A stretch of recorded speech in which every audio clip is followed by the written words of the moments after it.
For myself, when I meet these people, I'm always so impressed by the abundance of their personality and that magic star quality which has ensured the success of their careers.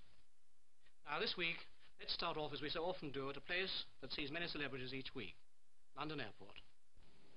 As I arrived at the main building, Kenneth Moore and his wife had just flown in, and I met them in the arrivals hall.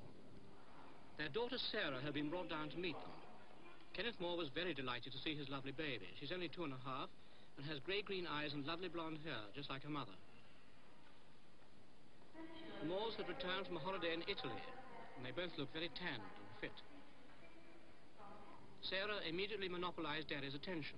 She was so pleased to see him. I found them a very happy, devoted couple.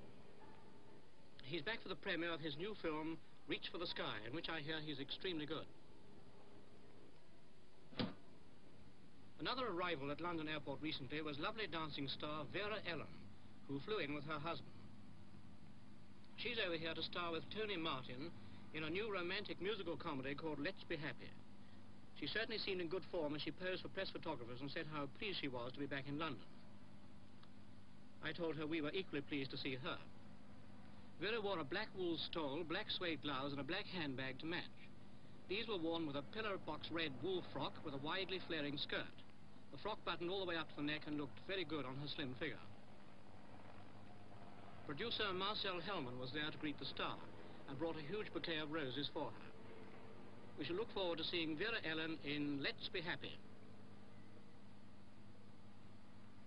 An important departure was Van Johnson, and how charming he can be.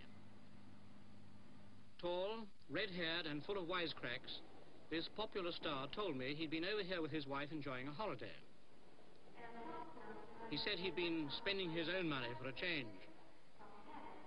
Now he's off to finish his holiday in Nice before flying back to the States. His wife was following later that day, as they never fly on the same plane.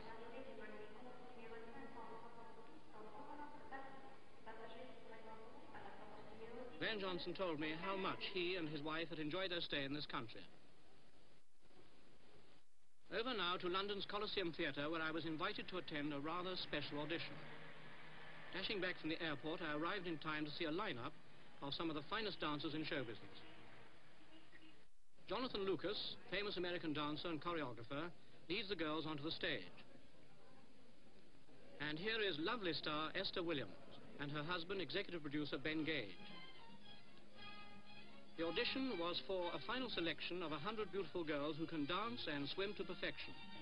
They will appear in Esther's new Aqua show opening here at the end of the month. Jonathan Lucas has a great personality and kept the girls and us very amused. He's a wonderful team leader. It's not enough to have such lovely legs as these. You must have talent and experience for this sort of show. Esther Williams has a very keen eye for talent and picked out the girl she wanted very decisively. Over 300 lovely girls were called for this audition, and the preliminary weeding out went on for hours before the final 100 were selected. It's quite a strain on the girls, all hoping for a job and success. Hours of this, checking, changing routines, rechecking, trying different steps and formations. It's a very serious and earnest business. Esther Williams listens to Jonathan Lucas. He suggests a routine, she agrees, shows him her idea, makes a note, and looks over to see it in action. And off they go again. You've really got to be fit to do this for hours. Now Esther calls a change.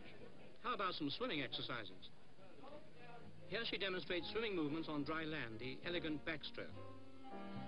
Who could be more graceful than this lovely screen star who is justly known as the water queen of the world? Now for a spot of fun, the very special Hollywood backstroke. But time is precious, the final selection must be made, and intensive rehearsals begin at once. And that means all the hard work that lies behind the glamour of show business. These girls know only too well that competition is fierce. Now a few close-ups on lovely Esther Williams.